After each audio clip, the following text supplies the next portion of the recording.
projet Sonamakomba, métal avec le bois.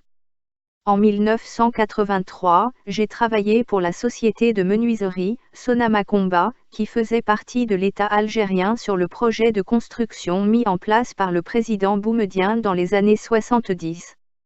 Une année après, à cause d'une pénurie en bois, la société pour laquelle je travaillais ne pouvait plus assurer notre embauche si l'approvisionnement en bois n'était pas effectué, à cause des accords entre l'Algérie et le pays exportateur du bois de construction.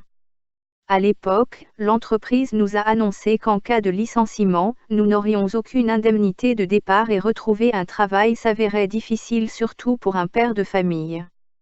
Je suis partie m'entretenir avec le directeur dans son bureau pour le persuader de ne pas fermer l'entreprise aussi. Je lui ai proposé de se lancer dans la rénovation du mobilier scolaire qui était vieillissant et datait de l'indépendance du pays. Le directeur estime que mon projet était tout à fait louable et dans l'urgence, il s'entretenu avec le préfet du département pour lui proposer ce projet.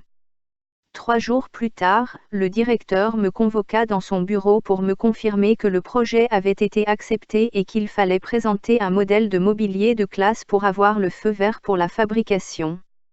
J'ai demandé au directeur le matériel nécessaire à la fabrication, dont des outils manuels pour travailler le métal servant à l'encadrage du mobilier et pour fabriquer les panneaux de bois en mélaminé recouverts de formica. Une fois l'activité reprise, tout le personnel de l'entreprise et même les cadres étaient contents de ce que j'ai pu trouver comme solution pour conserver l'emploi d'une 60aine de fonctionnaires de l'État. Le directeur de l'entreprise est devenu le directeur général de Sonamakomba, qui est installé partout en Algérie. Ayant compris que le directeur s'était servi de moi pour avoir une promotion, j'ai tout de même continué à travailler pour eux aussi, pour nourrir ma famille, et continuer mes représentations musicales. La pratique du texte. J'ai le respect avec les arbres vivants. Ils nous voient comme notre Dieu.